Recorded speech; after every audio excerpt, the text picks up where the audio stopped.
Please welcome the President of the United States, Joe Biden, accompanied by Jojo Burgess.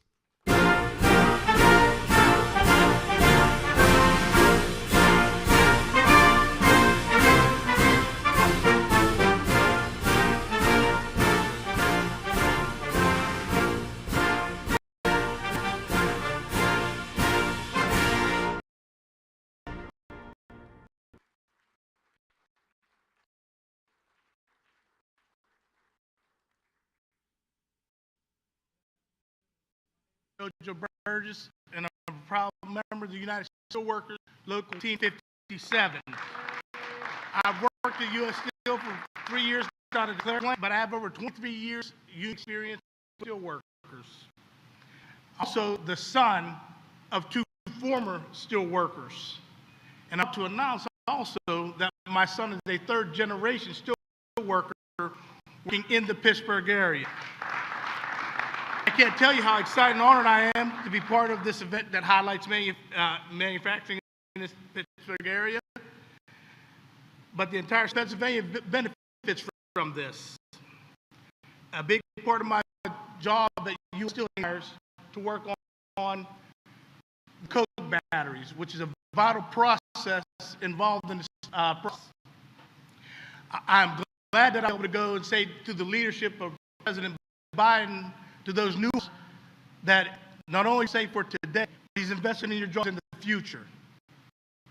That's big for me. Also, I'm a veteran. I venture to say, listen, this president is invested in us also by making sure that there are jobs available for veterans coming back into society, part of this manufacturing,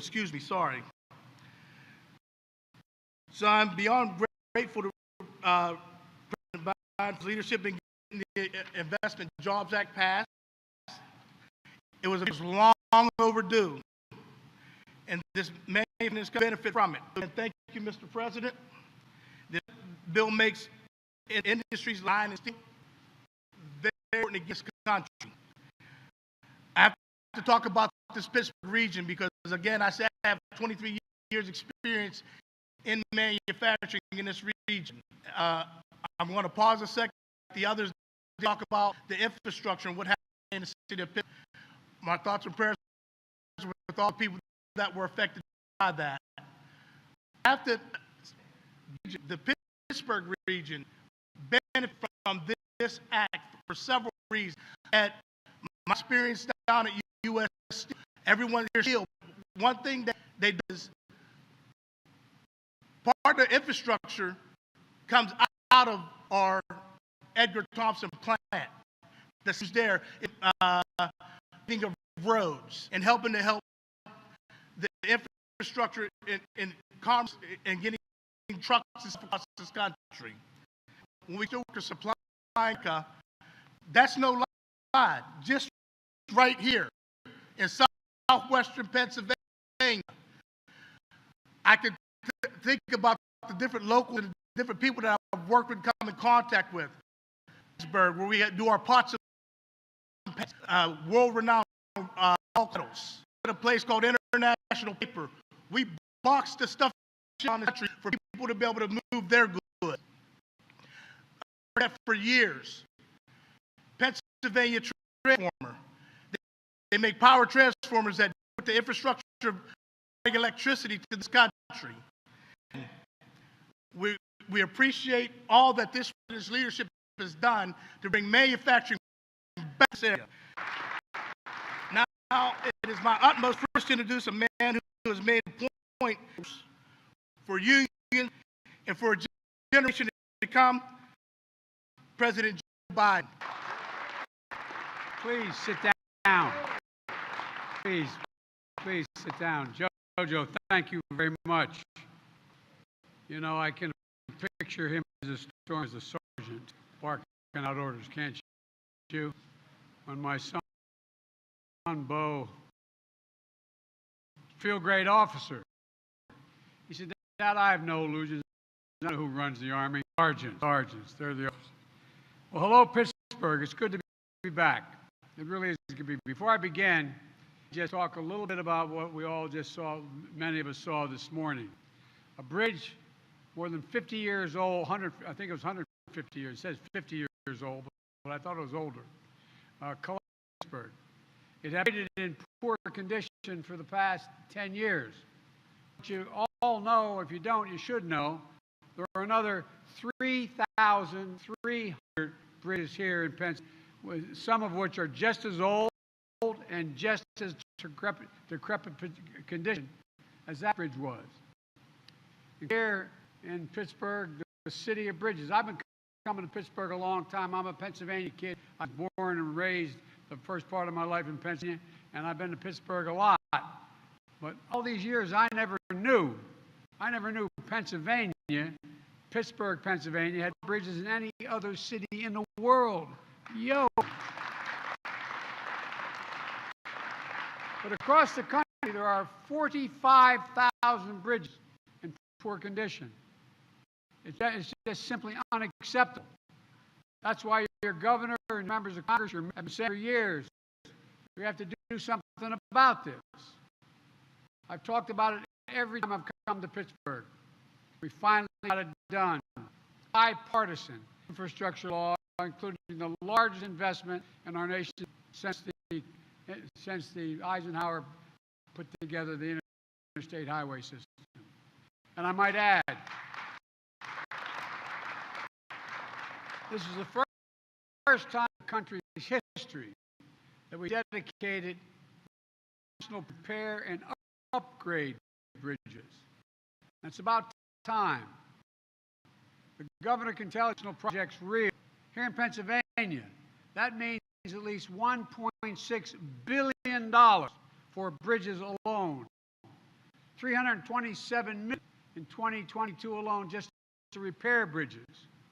We've get it on with it. We got to move. The next time, we don't need headlines saying that someone was killed when the next bridge collapsed. We're also providing billions more for roads and so much more. We saw today when a bridge is in disrepair, it literally can threaten lives. As soon as we heard about the bridge, we were immediately in contact with the mayor. Mr. Mayor, you're doing a hell of a job. The governor and other officials on the ground. And we're going to rebuild that bridge, along with thousands of other bridges in Pennsylvania and the country, because it's in our interest for our own safety's sake. And it generates commerce in a way that we can't do now. That's part of how we're going to build a better America. And that's what I want to talk about today. So thank you for the introduction, JoJo, Mayor, Mr. Mayor, County Executive Rich Fitzgerald. Great to see you again, pal. And it's good to be here with so many outstanding folks, particularly the governor, Lieutenant Governor John Fetterman. John, I had you in front of me when I was in Delaware. I could have been an All-American. I could have been big. And Connor Lamb, it's great to see you, man. And you're doing a hell of a job, all of you. And my good friend, neighbor in Scranton, Bobby Casey. Now, his dad, we're about the same spread. His dad was much older than me, than I am, than Bobby. But I lived in North Washington Avenue. You notice they changed the end of the road name. It's the Joe Biden way now. You know? No, really, you see that? I shouldn't say this. I'm going to get in trouble in Delaware, Mr. Secretary. I asked the election results, I said, how did I do in Scranton? I won every precinct. So, I used to drive up around all the time to get, not just to get Scranton, but get up to Syracuse. I was at Syracuse Law School. And now the entrance to go get to Scranton off is Joe Expressway. So I'm coming home, Bobby. I'm coming home. But look, upside, I want to thank our Commerce Secretary, former Governor Gina Raimondo, for joining us today. Thank Congressman Mike Doyle, who's done so much for this district. Nearly 2 years ago, I began my campaign for President, first major stop I made. I said back then I was running to restore the backbone of America, the middle class. It's time we began to build this country from the middle up and the bottom out so that we I've never known when a wealthy person didn't do well when the middle class was doing well. We always do better. When our nomination in August of 2020, I came Bill 19, my first major campaign stop. And I laid out my vision to build a better America, a greater dignity for the working who are the ones who built this country. I often hear about who country.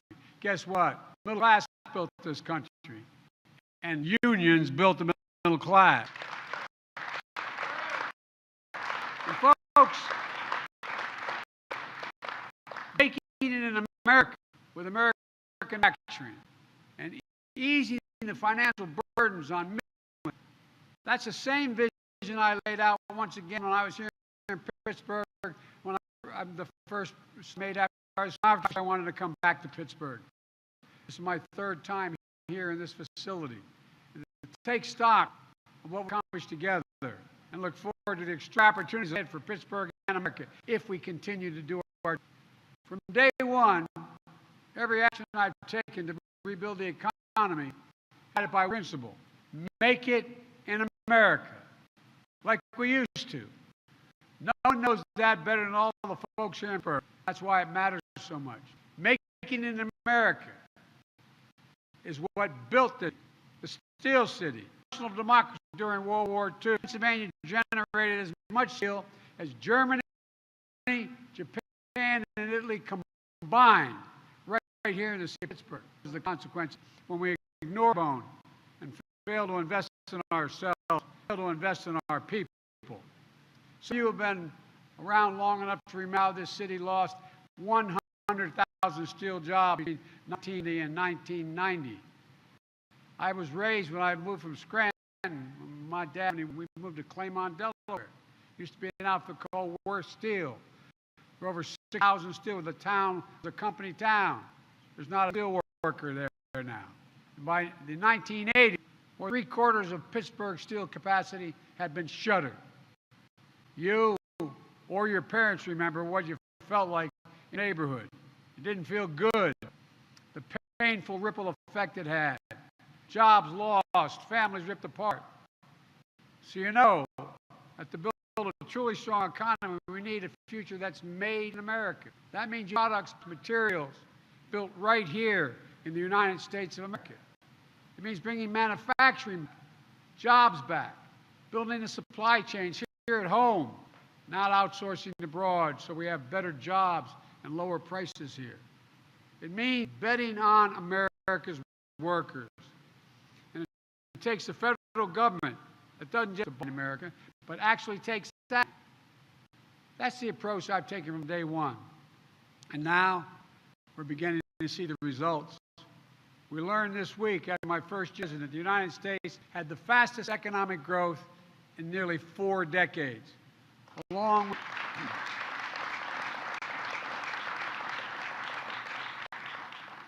with the greatest year of job growth in American history, 6.4 million jobs created in 1 year. And instead of losing manufacturing jobs, since I've been in office, America has actually added an additional 367,000 manufacturing jobs in America. Good paying jobs. The highest increase in U.S. manufacturing jobs in 30 years. And last week, the CEO of Intel, Pat Gelsinger, came to the White House because he wanted to support the Build Back Better initiative and to also let me know 2 of your neighboring senators were here. Were there, Portman and Brown, a Democrat and Republican from Ohio. He came to announce a new $20 billion semiconductor campus outside of Columbus, Ohio. That's going to create 10,000 jobs, 7,000 constructing the facility, and 3,000 permanent jobs. And by the way, I was joking. I said, I may need a job. He said, well, it's not bad. The average salary is $185,000 a year. Folks, and the key is these jobs manufacturing essential products, stamped made in America. Semiconductors are, though you all know, they're small computer chips that power virtually everything in life, and they were invented here in the United States of America. We used to own not only the patent, but the technology and the production. Your phone, your car, your refrigerator, your washing machine, hospital equipment, the internet, the grid, and so much more depend on these chips. So this is going to create thousands of additional jobs, helping build more American products. For example, you know, inflation is a problem, which I'll speak to in a second. It's real. A lot of people have been hurt by it. But guess what? 1/3 of the inflation in America is a consequence of the cost of automobiles. 1/3. You know why? Because of the shortage of semiconductors. They can't build them, and therefore the ones those are being built to go much higher. This now helps fix the problem. 3 days ago, I called a meeting and the CEOs from Hewlett Packard and others. Mary Barra, General Motors CEO, announced in the White House an initial $7 billion investment in Michigan to manufacture electric vehicles, creating 4,000 new quality jobs. That made CEO of Ford last year investing $11 billion in electric vehicles, creating 11,000 new jobs. Today, right here in Western Pennsylvania, the Union Pacific Railroad announcing the largest purchase of American-made battery industry. By the way, guess who's supplying those batteries? General Motors. Folks, it matters a lot. The company will build these locomotives is called WAB. The name is because they grew out of the Westinghouse Air Brake Company, a Pittsburgh manufacturer. Wabtec is based here in Pittsburgh. And these locomotives build up the General Electric ago. Not only will these locomotives be running here at home, powering our economy and decreasing pollution, Wabtec will also be exporting them to Canada, to Australia, and all around the world, again, creating more good-paying jobs. Folks, in the process, reducing climate change, generating jobs here in Western Pennsylvania. As I said, good jobs you can raise a family on. Dad said that all you need, a family needs a little breathing room. And so many people don't have it now. But it also means something else. It means that right here in Pittsburgh, the future is being built of the story past. An announcement like this doesn't happen in a vacuum. The manufacturing research we're seeing today is no accident. Federal leaders, foundations, businesses, unions, universities, all pulling together. Fire mindset like you have here in Mill 19. Here's what I mean by that. Generations ago, Mill 19 used to roll out 10-inch steel bars. It rolls out the innovation of advanced manufacturing, robotics, 3D printing, and artificial intelligence. It's really rolling out the future. Success is a result of a partnership. The federal government provides funding from everything from basic research to great universities like Carnegie Mellon, to supporting chips that help small businesses in West Pennsylvania into the game in the first place, like the business Mill 19. Organizations like One Call List, work all business to adapt to the latest technologies they need and grow globally. The work is made possible by funding from the Commerce Department. And they partner with engineers and researchers from Carnegie Mellon University equipment. Technologies that work alongside workers instead of replacing the worker. In fact, Carnegie Mellon and the AFL-CIO are teaming on to support workers. Another organization Mill 19, ARM Institute. ARM is a public-private partnership funded in part by the federal government to help technology move into place and to help train workers to build, operate, and repair robots so that working folks right here can take on jobs that companies like Wabtec are helping to create. And by the way, thanks to the American Rescue, first major bill we got passed in March, my Commerce Department is investing an additional $1 billion in local efforts to strengthen economies throughout the country. Some of that money is coming right here to Western Pennsylvania, and some efforts that include right here at Mill 19, helping spread new robotics, artificial intelligence, manufacturing technology, and create more jobs across the nation. Look, I'll get it. The bottom line is this. It takes all of us working together, to get this done. And that's finally beginning to happen. When the federal government invests in innovation, it powers up the private sector to do what it does best, creating incredible companies, new industries, and most importantly, new jobs, good-paying jobs. The kinds of investments and partnerships that help build a made in America. We can't slow down now. We can't slow down now. We know what happens when we stop in the future of places like Pittsburgh. Decades ago, we used to invest 10% of our gross domestic in research and development here in America. Let me emphasize that. Research and development. Today, we invest less than 1%. The United States of America used to be ranked #1 in the world in investing in the future. Now we rank #9 in research and development. China was #8 3 decades ago. Today it's #2. And other countries are catching up fast. But we can and we must change that trajectory. We have an opportunity of us right now, the House and Senate, the United States Congress and the United States Senate, are working out a bill that's going to provide an extra $9 billion for research and development, manufacturing all the elements of the supply chain and products. This would help create more partnerships like here at Mill 19. Former Governor of Rhode Island,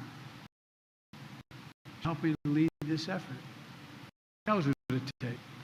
And my expectation is this will be a bipartisan effort, God willing. It's like the infrastructure law. No way, infrastructure law. We brought together Democrat Republicans, led by Senator Casey and Senator Lamb and other members of the delegation here, the Democrats, along with Republicans, to do something about infrastructure. Now, just 74 days after signing that law, we're making tangible differences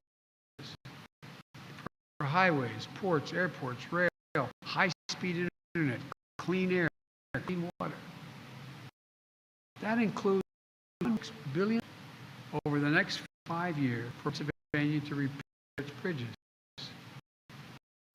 As I said earlier, there are more than 3,300 across Pennsylvania and over 7,500 miles of highway improvement.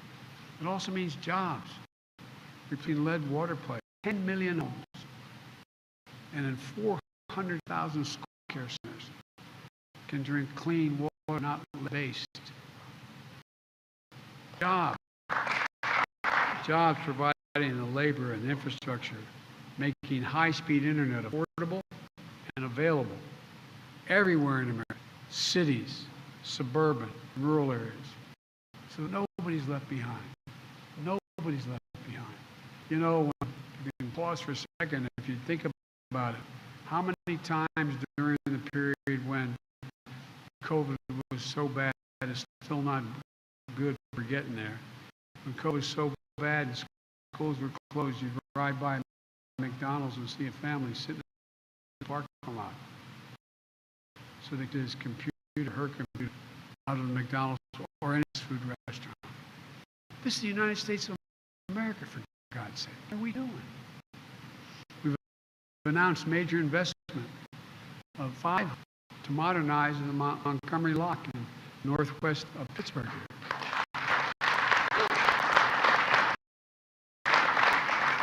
So the water levels stay high for barges to pass through of the upper Ohio River. We move about $500 billion worth of goods through those locks like these across the country every single year.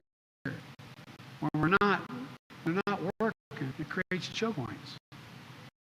Barges break up. Goods don't get to where they need to go. Bob Casey's been on my back about this for so long. As we get this Montgomery Lock project done, I think we should call it the Casey Lock. I mean,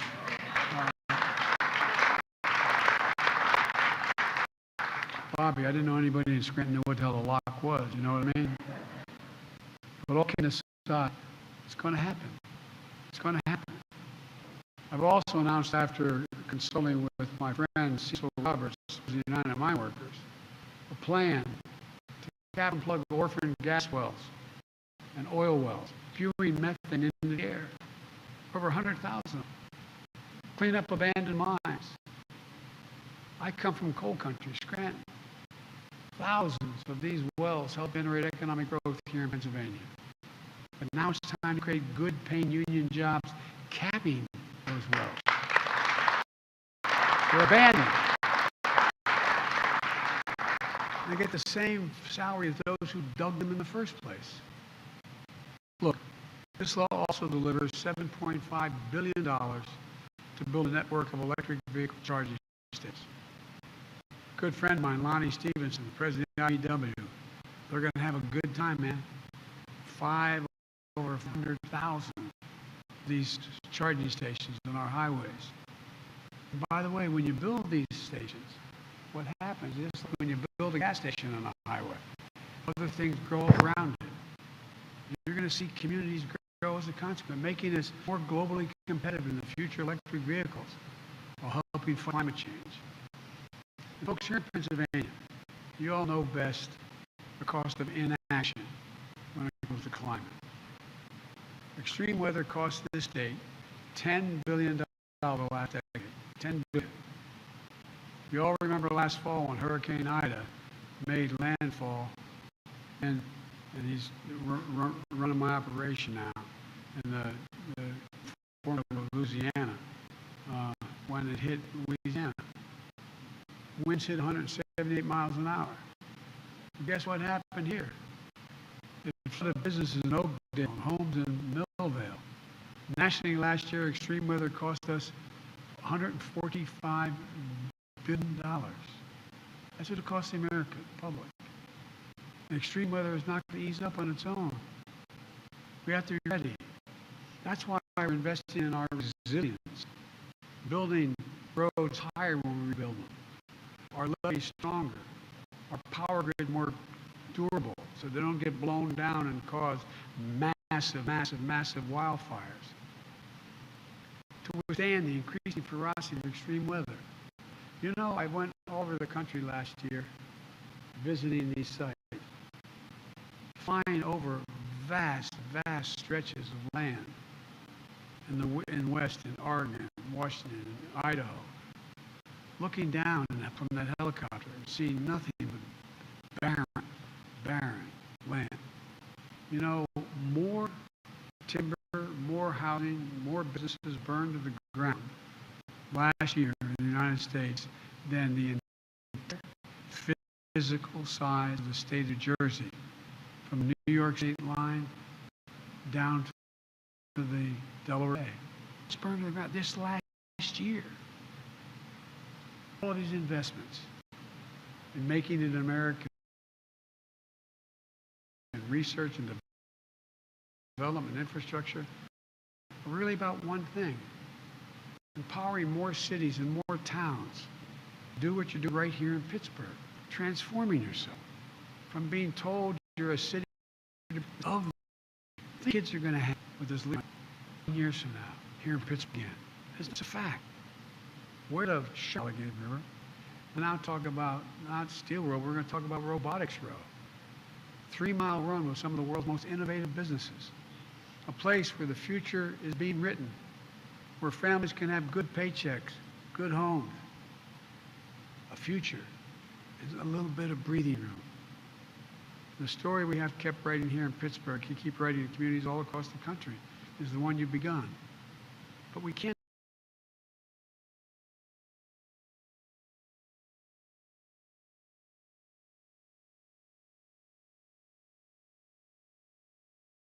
slopes. We need to ease the burden of working families, making everything more affordable and accessible to hardworking people. That's what my Build Back Better plan is all about. That's why those major corporations came to the White House asking to see me to tell me they supported Build Back Better, even though it was going to increase their taxes. This plan will not cost the American people a single penny. No one making less than $400,000 will pay a single additional penny in their taxes. And it reduces the deficit. 14 Nobel laureates in economics wrote to me telling me that it would also diminish the impact of inflation. Take child care. How many families in this town can continue to afford to pay $14,000 per kid for child care? Well, the plan I have cuts that in half for most families, helping with their budgets, helping millions of parents, especially women, go back. How many of you know anybody who has type 1 diabetes? They need insulin. You know how much it costs to make insulin? Less than $10. You know how much it costs on average nationwide for a monthly supply of insulin, which you need every single month?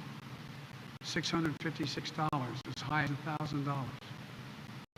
Imagine being the parent, making the minimum wage or twice the minimum wage, and having a child with type 1 diabetes, knowing that if you can't and have no insurance, knowing if you cannot get that money for insulin, your child might die. In addition to your child, it strips you of your dignity, damn it. Can you imagine looking at your child and you know what they need and not be able to do it?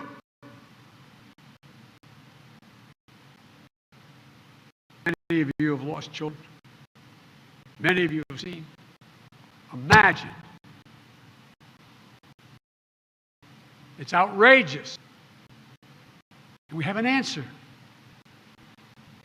At the same time, same is true for homeless services for seniors and people with disabilities. Let's look. What's the one thing, if you know, a lot of you are part of what's called sandwich generation.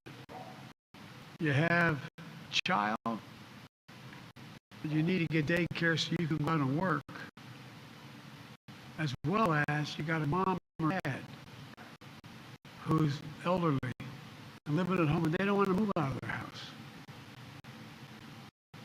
They don't have every single thing they have to be able to move into a nursing home. But you know, data shows 88,000 people qualify, 800,000 people qualify under Medicare to get that help, but it's not available. And sometimes it's as little as making sure that when they're just to pick up the prescription, put a handrail in the shower, making sure someone can show up and help the meal. It's cheaper for everybody. It's a decent thing to do. It's the parents that deserve to have a little bit of dignity. And it will not increase the deficit, and it will not cost anybody making less than $400,000. Penny. I'm a capitalist. If you can make $1 billion, $1 million, go at it. It's good. But pay a little bit.